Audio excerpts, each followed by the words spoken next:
बुद्धिमत्ता या विषयातील तर्कसंगती व अनुमान यामधील भाषिक तुलना यावरील उदाहरणं सोप्या पद्धतीने कशी सोडवायची हे पाहणार आहोत.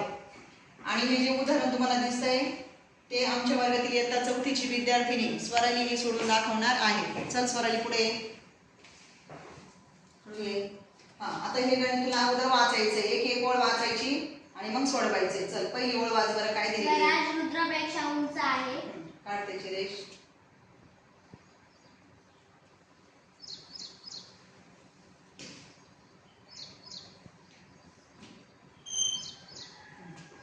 पुढे स्वराज राजवीरपेक्षा बुटका आहे. तिने ओळ वाचलेली स्वराज राजवीरपेक्षा बुटका आहे. काढ बरं त्यांच्या रेषा.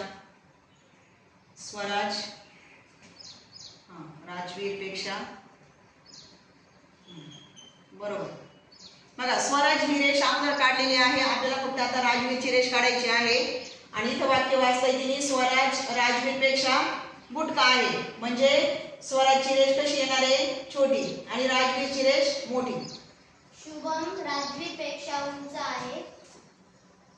आता शुभमचं नाव लिहिलेलं नाहीये, ती लिहून घेते. शुभम राजवीरपेक्षा उंच आहे. बरोबर. आता तुला इथं खाली काय प्रश्न आहे तर त्या चौघांमध्ये सर्वात बुटका कोण आहे? बरोबर.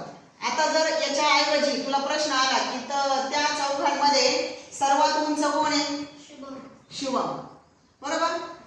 बघा तुम्ही सुद्धा पाहिलं असेल एकदम अतिशय छान पद्धतीने हे उदाहरण तिने सोडवलेलं आहे की यामध्ये तुम्हाला कोणताही प्रश्न येऊ द्या की सर्वात उंच कोण, सर्वात बुटका कोण, हे तुम्हाला सांगता येईल. याच पद्धतीमध्ये जर असे उदाहरण आले की एखाद्या मुलींची नावं दिले, सविता प्रीतीपेक्षा छान रांगोळी काढते, नंतर रीमा ही सवितापेक्षाही छान रांगोळी काढते, तर ते सुद्धा गणित त्याप्रमाणे सोडवता येईल.